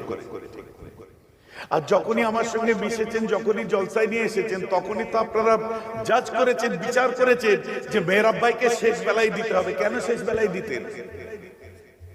কথা বুঝতে পারছেন না? কারণ প্রথমে আমাকে ছাড়তে চাইতেন না। কেন চাইতেন না এটা তো বুঝতে পারছেন? তার মানে আপনি আমাকে সেই উঁচু জায়গাটা দিয়েছিলেন বলেই তো লাস্টে রাখতেন, সেই উঁচু চোখে দেখতেন বলেই তো লাস্টে রাখতেন। সেরা আপনার স্টেজে সেরা পারফর্ম করবে মেহরাব ভাই, এটা ভাবতেন বলেই তো লাস্টে রাখতেন। তো আমি সেই লেগেসিকে বাড়াবো না, আমি কমিয়ে আনবো? আমার বাঁধা মুরগি 100 বার জবাই করবো, বাপদাদুর মুরিদদের মধ্যে সীমাবদ্ধ রাখবো? আমি উইলিয়ামনগর গেলাম, নর্থ ইস্টে তুরাই গেলাম, সেখানে যে নতুন পিপল, নতুন মানুষ, নতুন একটা জগৎ, নতুন ইয়ে, তারা আমাকে বলছে হুজুর কদম বসি করবো। আমি হ্যাঁ করো। এসে একদম পুরো শুয়ে পড়লো। আমি যে এই সিস্টেম আমাদের নেই। আমি না কিচ্ছু বলি, শোন শোন দাঁড়া হুজুর, বায়াত হলে এমন বায়াত হয়েছি, আপনি আমার পীর আব্বা আল্লাহ রসুল চিনাবেন, তো আপনার পায়ে চুমা দেবো না? না না এইভাবে দেবেন, শোন শোন আমি বুঝিয়ে দেবো সব। একটা অনেক আগে শুনিয়েছিলাম, আপনারা শুনেছেন নিশ্চয়ই। নামাজ পড়তে পড়তে বলছে, আমার যখন আমাকে বলছে ফোন করে যে ভাই যখন আমি যখন নামাজ পড়ি আমাকে কেউ ফোন করে, আমি বলি আমি এখন নামাজের মধ্যে আছি, প্লিজ কল লেটার। আমি যখন বলে দিই কি ঠিক করি তো আমি বললাম হ্যাঁ তুমি ঠিক করো। এখন হুজুরকে জিজ্ঞেস করার মনে, না হুজুর নামাজের মধ্যে তো ঠিক করো বলা যাবে না। আর তর্ক লেগে গেছে, এটা আমি ওয়াজ করেছি বলে। আপনার তো প্রথমেই তাকে বুঝিয়ে দেওয়া দরকার ছিল। আমি আপনার আর আমার মধ্যে তফাৎ এখানেই যে আমি কোনো যুবককে, কোনো ইয়াংস্টারকে, কোনো মানুষকে নতুন পথে চললে রাস্তাটা আমি কঠিন করে দিইনি, আমি আসান করে দিই তার জন্য। না এটা কি কোরআন বা হাদিস সম্মত? আচ্ছা আপনি কোন হাদিসের কথা বলছেন? না সহি হাদিসে আছে। লে বাপ, আপনার তো মডেল দেখে সহি হাদিসের মডেল মনে হচ্ছে না, তো আপনি সহি হাদিস বলছেন কেন? পাড়ায় পাড়ায় কিছু উঠেছে দেখবেন, সহি হাদিস সহি হাদিসে আছে, বুখারীতে আছে, মুসলিমে আছে। আমি দরবারে বসে আছি, বিরক্ত লাগছে নাকি আপনাদের? আমি দরবারে বসে আছি, হঠাৎ একজন ঢুকলো, আসসালামু আলাইকুম। ওয়ালাইকুম আসসালাম। আমার এখানে একটু তো আদবের ব্যাপার আছে, আপনারা জানেন, তেড়ে হেঁটে কথাবার্তা করি, তার পিছনে যে আছে চাপ চাপ আসতে। হ্যাঁ ওয়ালাইকুম আসসালাম। ভালোই আছেন মৌলানা সাহেব? হ্যাঁ ভাই ভালো আছি, আপনি ভালো আছেন? বসুন, চা খাবেন? না আপনার কাছে একটা প্রশ্ন ছিল আমার। আমি কি প্রশ্ন? না আপনাদের যে হানাফিদের মেয়েরা যে স্তনের উপরে নামাজে হাত বাঁধে, আল্লাহু আকবার বলে বুকে হাত বাঁধে, যে স্তনের উপরে যে হাত বাঁধে, এটা কত নাম্বার হাদিসে আছে? সহিহ বুখারীর। আমি তো হেসে ফেলেছি ঠিক করে, কেন মডেল দেখে তো আমার হাদিস সহিহ বুখারীর মডেল মনে হচ্ছে না। আমি চুপ করে আছি। আমার তো আপনি ঠাট্টা করছেন। আমি না না ঠাট্টা কেন, আপনি কি করেন না, আপনি এটা বলুন না কত নম্বর হাদিস আছে। ওসুলে হাদিস সম্পর্কে একটু পড়াশোনা হয়েছে। না না এটা কত নম্বর হাদিস আছে আপনি বলুন না। আগে নাসিক মনসুখ বোঝেন তো নিশ্চয়ই। না এটা কত নম্বর হাদিসে আছে বলুন না। ওই তারিখে হাদিস সম্পর্কে বলছে ভাই ওটা আমার জানা নেই, কিন্তু এটা কত না। আমি এগুলো জানেন না, ধারাপাত বোঝেন না, একের নামতে জানেন না, আপনি বিশের নামতেই যাচ্ছেন কেন? এটা আমি বলতে পারতাম কিন্তু বলিনি আমি, বুঝলেন। আমি জামাটার দিকে হাসছি, sense of humour, attention please. আল্লাহর রহমতে আপনাদের দয়া, এটা তো আমার অভাব নেই। কি হলো, আমি যে জামাটা জাপানি টরে কাপড়, তো আমার এক ভক্ত আছে ফুল টুল করে দিয়েছে, সাদার উপর সাদা, বিদেশি কাপড়, ভালো লাগছে। না না এটা বিদেশি না। আচ্ছা আমি তো বুঝি না, আমার তো মনে হয় বিদেশি। এটা কি বলছিলাম বলে এগিয়ে এসে সোফাটার ওখানে বসেছে, বসে আছে, ঠাট্টা করছেন কেন? এটা বিদেশি কাপড় না। কে বললো এটা জাপানি বিদেশি কাপড়? আমি জানি। বলছে হুজুর আমি 22 বছর হাটের কারবার করছি। হাটের কারবার বোঝেন? হাটের কারবার বুঝতে পারছেন? রাত্রে দৌড়তে হয়, রেডিমেড লাইন। আর হাওড়া জেলা মানে হাটের কারবার। এখানে ধার করে নিয়ে এসেছে। এদিকে কাপড়ের কারবার এখানে আছে না, আপনাদের এদিকে আমাদের কারবার আপনারা এনেছেন তো। এবার আপনারাও কাপড়ের লাইনে চলে যান, এখন আমরা মরি। এখন দেখছেন হঠাৎ করে এই যে আসামি মাওলানা ওয়াজ করলো, প্রথমে যে হুজুর আমি ফাজিল পাস করে গেলাম, আজ থেকে 5-7 বছর আগে। আমি এত থাকতে এই পেটটাই পছন্দ হলো? তার মানে এত পেট থাকতে তুমি আমার পেটে হাত দিচ্ছ কেন? তুমি মাওলানা কি করতে মরতে হয়েছে, তো আমাদের ভাগে কম পড়বে। এত পেট থাকতে এটাই পছন্দ হলো লাথি মারার জন্য। তো এত কারবার থাকতে এখন কাপড় আপনাদের এদিকে এসছে, এখন আমাদের পেটের টান। কারণ আমাদের কাপড় আর সোনা এই দুটো জিনিস আমাদের এদিকে। আর আলুটাই চাষ হয় খুব। আপনাদের এদিকে মাশাআল্লাহ শাক সবজি অনেক হয়। বিরক্ত লাগছে? সত্যি করে বলবেন, তাহলে আমি তাবারও কানাবো। ঠিক আছে? আচ্ছা ভাই, এটা চাপা বলছে আমি 22 বছর হাটের কারবার করছি, এটা হতে পারে না, সম্ভব না, এটা আপনি বুঝতে পারছেন না। এটা বিদেশি হতে পারেন, আপনার বুঝার ভুল হচ্ছে। আচ্ছা গুরু, 22 বছর আমিও হাদিস পড়ছি, তুমি সহি হাদিস বুঝতে পারো না, এটা আমি বুঝতে পারছি না, তোমার কোথায় ভুল হচ্ছে। বুঝতে পারছেন না? তুমি 22 বছর কাপড়ের কাজ করছো, তুমি যেমন আমার কাপড়টা কোন দেশে বুঝতে পারছো, তোমার মডেল দেখে বুঝতে পারছো তুমি কতটা সহি বুখারী বোঝো। Please leave me alone.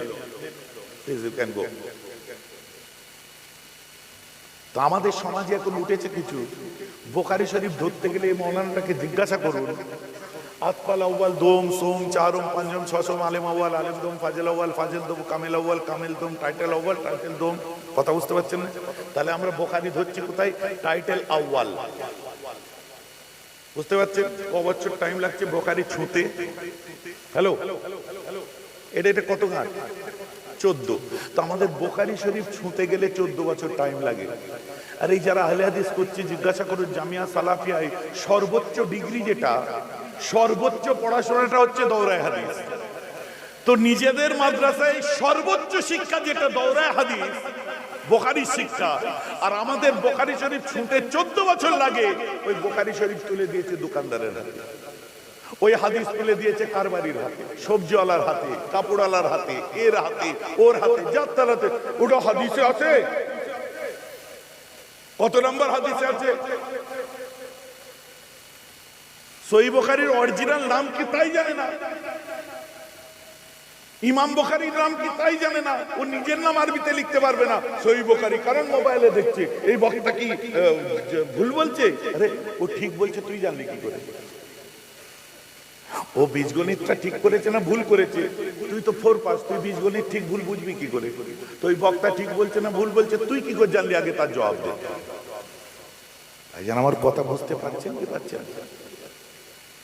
তুমি বুঝলে কি করে আমায় তার জবাব? তুমি সহিহ বুখারী দেখাচ্ছ, জুম্মা জুম্মা মসজিদে এসে আমিন করে চিৎকার দিয়ে উঠলে, তার মানে না হাদিসে আছে তুমি পড়েছো আমরা ঘাস কেটেছি, আল্লামা রুলাম সাহেব ঘাস কেটেছিল, দাদা হুজুর ঘাস কেটেছিল, 5 হুজুর ঘাস কেটেছিল, এতগুলো মানুষকে কাফের মুশরিক মুরতাদ বানিয়ে দিয়ে গেছে, এতগুলো মানুষকে গুমরা বানিয়ে গেছে। কথাটা আমার বুঝতে পারছেন কি পারছেন? অতএব ক্রিয়েটিভিটি দরকার নেই, নতুন নতুন রং ঢং। বাইরে কিছুদিন ছিলাম, এসে দেখাচ্ছি আমি আর লুঙ্গি পরি না, জিন্সের প্যান্ট পরি। এসে দেখাচ্ছে আমি আর বিড়ি টানি না, আমি এখন সিগারেট খাই। এসে দেখাচ্ছে আমি আর ওই যে আগেকার বাটি ছাঁট দিই না, এখন দিচ্ছি বিদেশি ছাঁট। ক্রিয়েটিভিটি। আগে ঘড়ি পরতাম না, এই দেখ এখন ঘড়ি পরেছি। আগে সাইকেল টানতাম, এই দেখ বাইক কিনেছি। আগে তোদের মতো নামাজ পড়তাম, এখন নামাজ পড়ছি তাই দাঁড়াচ্ছি আমিন করছে। কি করছে? করো, তোমার বাড়িতে করো, ঠিক ভুল আমি বিচার করছি, কিন্তু তুমি আমাদের মসজিদে এসে করো না, কারণ তোমার জন্য 5 জন লোকের নামাজের প্রতি কনসেন্ট্রেশন নষ্ট হবে, তাদের অ্যাটেনশন কাট চলে যাবে। আজকে পাশের ছেলেটা যদি আমিন বলে, বুড়োটা কি করবে? বলা দোয়ালিন আমিন করবে, কি করবে? পেছনের লোকটা যে সামনে নামাজ পড়ছে বেরিয়েছে, চিল্লাচ্ছে। সরি, আমি এই লাইনে আলোচনা করছি না, ওটা ট্রেনিং সেন্টারে আলোচনা হবে, ট্রেনিং ক্লাসে। কথা বুঝতে পেরেছি? বোঝাবার জন্য বলছি। এখন নতুন নতুন রং ঢং এসেছে আমাদের কাছে। ইসলাম নয় জোর করে ঢুকানো হচ্ছে ইসলামের মধ্যে, ধর্ম নয় জোর করে ঢুকানো হচ্ছে ধর্মের মধ্যে। কথা বুঝতে পারছেন? আর কারা তারা? আলেম হলে আলাদা ব্যাপার, কারা কারা? সাধারণ মানুষ বলছে অমুক বক্তা বলেছে, অমুক বক্তা বলেছে, এই বলেছে। ঠিক আছে, আপনি পালন করুন, ওটা আপনার ধর্ম, আপনি পালন করুন। আমরা যেটা করছি করতে দিন, আর ফতোয়া দিয়ে দিন আমরা যেটা করছি এটা গুমরাহিয়ত, আমরা যেটা করছি এটা হারাম, এটা নাজায়েজ, চলে না। তবে আপনারটা নেব, লিখিত ফতোয়া দিন, মুখে ফটফট করলে হবে না।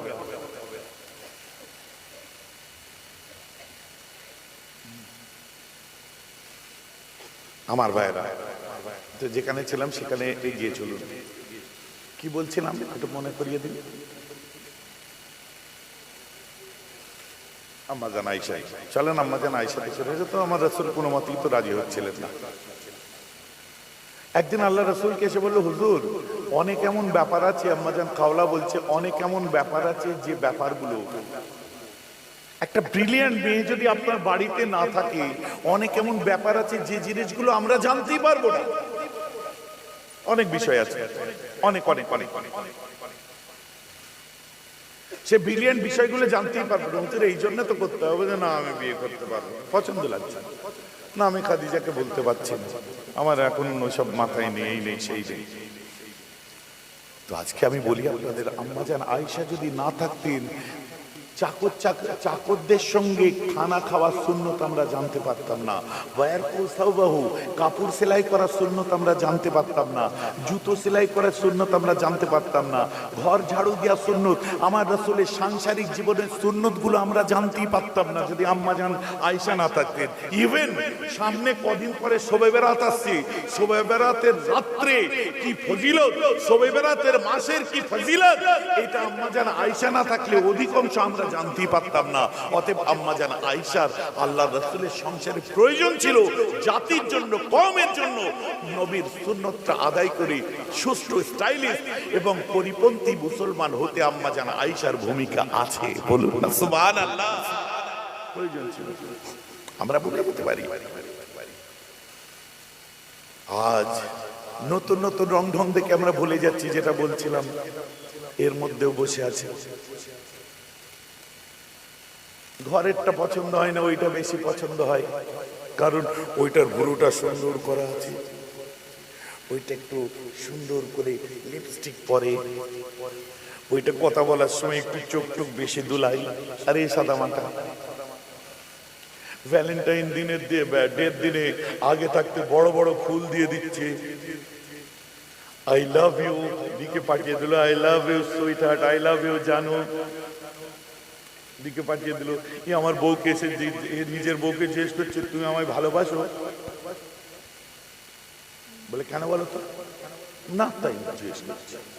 দেখছে ও তো হবে পাগল হয়ে আছে, মানে এটা বেশি ভালোবাসে না, ওটা ঠিক করতে পারছে না। কথা বুঝতে পারছি,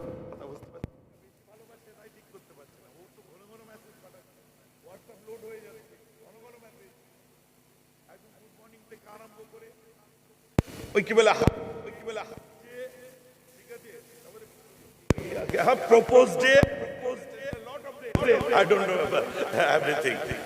কতদিন কোন ঠিক নেই, সবে তো এর কাছে আসছে, কেসটা ওখানে নয়।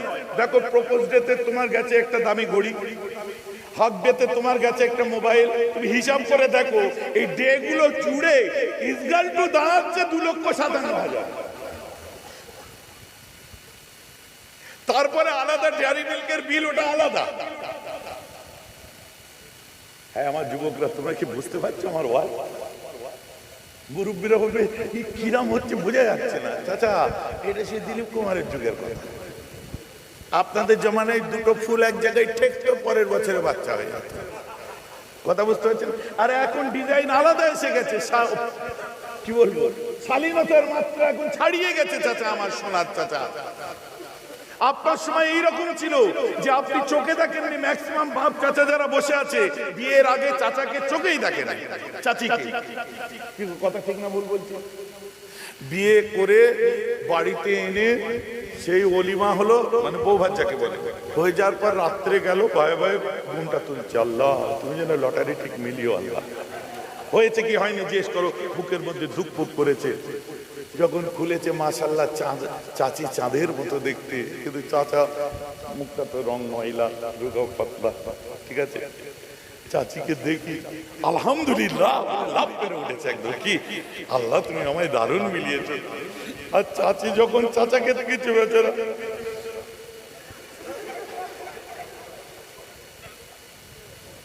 পরের দিন চাচাকে জিজ্ঞাসা করছে বউ কেমন হয়েছে, বলছে আলহামদুলিল্লাহ, শুকর আলহামদুলিল্লাহ, আল্লাহ তুমি আমায় যা মিলিয়েছো চাঁদ মিলিয়েছো। চাচিকে বলছে তোমার স্বামী পছন্দ হয়েছে না, তোমার কি স্বামী পছন্দ হয়েছে, কথা বলতে পারছেন, তোমার স্বামী পছন্দ হয়েছে, আল্লাহ যা দেয় ওটি আমি খুশি। এই কথাটা শুকরিয়ার না সবরের, আপনারা বলেন, জোরে বলেন। আর চাচা যে লাফ মেরে উঠলো ওটা সবরের না শুকরের? তা কে সবর করলো বলেন? চাচি। আর কে শুকর করলো? আল্লাহ কাকে পছন্দ করে, সবরকারী না শুকরকারী? দুটোকেই আল্লাহ সাবেরিন শাকিরিন দুটোকেই পছন্দ করে, যার জন্য ওই চাচা চাচি দুটোই জান্নাতি। বলুন না সুবহানাল্লাহ। চাচি চাচাকে দেখে সবর করেছে, কালো বলো, আর চাচা চাচিকে দেখে শুকর করেছে। আল্লাহ সাবেরিন শাকিরিন দুটোকেই পছন্দ করে, তাই এই চাচাগুলোও জান্নাতি, চাচিগুলোও জান্নাতি। বলেন না সুবহানাল্লাহ। চাচা খুশি তো? এটা হক কথা বললাম কিন্তু। আর আমাদের দেখার সুযোগ পাচ্ছি, দেখার পরে এত কিছু হওয়ার পরেও দেখেন গন্ডগোল। বউকে জিজ্ঞেস করছি তুমি আমায় ভালোবাসো তো? ঢং, একটু ভালো কি বলছো তুমি? না তুমি আমায় 14ই ফেব্রুয়ারি আমাকে কিছু বললে না, ওই দিন কি বলতে হয় জানি না, কি বলতে হয় ওই দিন? কি গান্ধী বার্থডে, গান্ধী জয়ন্তী? ও ওই দিন দেশের স্বাধীনতা হয়েছিল, আসল হয়েছে কি? সরি টু সে, ও জানেই না। বোকা, তুমি জিজ্ঞাসা করছো, লজ্জা করলো না জিজ্ঞাসা করতে? ও যদি তোমাকে ভালোই না বাসে, 22টা বছর মেহরাব তোমার সংসার সে আজ কি করে করছে? ও যে তোমায় ভালো যদি না বাসে, তোমার দুটো সন্তানের মা সে কোথার থেকে হলো? ও যদি তোমায় ভালোই না বাসে, 6 মাস 7 মাস মায়ের বাড়ি যায়নি, তোমার সংসারের খেয়াল কি করে রাখছে? ও যদি তোমায় ভালোই না বাসে, তোমার ঘরটাকে নিজের ঘর করে নিয়ে সাজাচ্ছে কেন? ও যদি ভালো না বাসে, তোমার মাটাকে সে নিজের মায়ের মতো যত্ন করছে কেন? ও যদি ভালোই না বাসে, তোমার ভাইটাকে নিজের ভাই বলছে কেন? আজ লজ্জা করলো না মেহরাব? তুমি তোমার বউকে জিজ্ঞাসা করছো তুমি আমায় ভালোবাসো? 22 বছর তোমার সঙ্গে সংসার করছে, কারো 10 বছর, আমার 22 বছর, আমি তাই বলছি। আল্লাহ আমাদের, আর এই যে উল্টো নাই স্বামী, কখন ভোর 4টে সবাই বউয়ের কাছে ঘুমাচ্ছে, এরপর কোথায় কোথায় ঘুমা হাবড়ায়, উল্টো পাল্টা স্বামী। সবাই যখন অফিসে বার হলো সকালে, কম্বল তুলে দেখে যাচ্ছে নিঃশ্বাস পড়ছে কি পড়ছে না, বন্ধ হয়ে যায় তো, সাড়া দিয়ে যাচ্ছে। এরকম আসে কেন বলো তো? না ঘুমের মধ্যে তোমার শরীর খারাপ হয়ে যাচ্ছে নাকি দেখেছি। আমার কথা বুঝতে পারছেন তো নাকি? এই যুবকেরা, এই ওয়াজ কিন্তু আজকের দিনে জরুরি ওয়াজ। মাইন্ড সেট করো। ভুল মানুষের হয়, তোমার হবে, আমার হবে, তোমার বাচ্চার হয়, আমার বাচ্চার হয়, সবাই ভুল হয়। আমরা ভুল করেছি, আজ তওবা করতে হবে। সার কথায় যখন শেষ পর্যন্ত আমার নবীজি রাজি হয়ে গেলেন, ওই সময় আমার রাসূল বিয়ে করলেন আম্মাজান আয়েশাকে। শোনেন শেষ কথা, বিয়ে করার পরে যতদিন না আমার রাসূলের কাছে তিনি অ্যাপ্রোপ্রিয়েট হয়েছেন, যতদিন না তিনি আমার রাসূলের শয্যা সঙ্গিনী হওয়ার মতো সময় এসেছে, কেউ বলছে 3 বছর, কেউ বলছে আপনার আম্মাজান আয়েশার 13 বছর বয়স পার হওয়ার পরে, কেউ বলছে সেই সময় পর্যন্ত আমার রাসূল বাচ্চা কম বয়স বলে আমার আম্মাজান আয়েশাকে নিজের স্ত্রীর মতো শয্যা সঙ্গী করেননি, কারণ আম্মাজান আয়েশা উপযুক্ত হয়েছে তবেই আমার রাসূলের কাছে গেছে। বলেন সুবহানাল্লাহ। আমাকে প্রশ্ন করেছিল ন্যাশনাল টিভিতে, আপনাদের মনে আছে, মারা গেছে ভদ্রলোক, বুঝি এটাই তো বাল্য বিবাহ। আমিও ঘুরিয়ে বলেছিলাম কত বছরে বাল্য বিবাহ হয় না? না 18 বছরের কম তো। গুরু, আমার দেশে 18 বছর, ফিনল্যান্ডে ক বছরে বিয়ে? আপনার দেখো আমেরিকায় ক বছরে দেখো, এখন আমার দেশে আন্দোলন চলছে 21 বছরে। তো কোন জায়গায় যদি 22 বছরের নিচে বিয়ে হয় ওটা বাল্য বিবাহ, কোন দেশে 21 বছরের নিচে বিবাহ হলে বাল্য বিবাহ, কোন দেশে 16 বছর বিয়ের বয়স মেয়েদের, ফিনল্যান্ডে চলে যাও, 16 বছরের নিচে 15 বছর হলে বাল্য বিবাহ। কথাটা আমার বুঝতে পারছেন? এখন আম্মাজান আয়েশা যখন বিয়ে করেছিলেন, রবিজি যখন আম্মাজান আয়েশাকে নিজের বিছানায় নিয়েছেন, ওই সময়টার জন্য কত বছরে বিয়ে করলে বাল্য বিবাহ হতো না, আগে তার হিসাবটা দাও। কারণ তখন টাইমই ঠিক হয়নি যে এত বছরে বিয়ে করতে হবে মেয়েদের। আপনি বাল্য বিবাহ বলছেন? আপনি নবীজি কম বয়স ছিল, আম্মাজান আয়েশাকে বিয়ে করলেন। শবে বরাতের যে এত ফাজিলাত আম্মাজান আয়েশা ছাড়া জানতে পারতাম না, ব্রিলিয়ান্ট হিসাবে, না হলে বিয়ে করতে চাননি। নবী বললেন আমার বাড়িতে একটা মেয়ে থাকবে, হতে পারে না, আমি তাকে জায়েজ করে আমার বাড়িতে রাখতে পারি। বলেন সুবহানাল্লাহ। হযরত খাওয়ালা বলল বিয়ে করতে হবে না, তাহলে তোমার বাড়িতে থাক, আপনার বাড়ি থেকে আপনার সুন্নাত গুলো বলো।